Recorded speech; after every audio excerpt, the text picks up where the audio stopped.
এক ছিল ছোট্ট এক টিয়া পাখি, নাম তার টিয়া। সে থাকতো এক সবুজ বনে, বন্ধু বানর, হরিণ আর অনেক পাখির সঙ্গে। টিয়া সারাদিন গান গাইত, সবাইকে আনন্দ দিত। কিন্তু একদিন হঠাৎ এক শিকারী বনে এলো। টিয়ার গান শুনে সে তাকে খাঁচায় বন্দি করে শহরে নিয়ে গেল।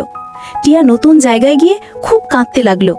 বড় ঘরে অনেক মানুষ ছিল, কিন্তু কেউ তার কথা বুঝতো না। প্রতিদিন সে সূর্যের আলো দেখত আর মনে করত, ওই আলোয় আমার বোন, আমার বন্ধুরা আছে।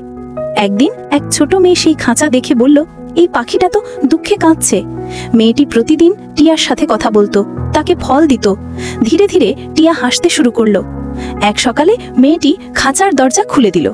টিয়া অবাক হয়ে তাকালো, তারপর আনন্দে ডানা মেলে উড়ে গেল আকাশে। ফিরে এলো তার প্রিয় বনে, বন্ধুদের কাছে। সবাই খুশিতে গান গাইলো, টিয়া ফিরে এসেছে।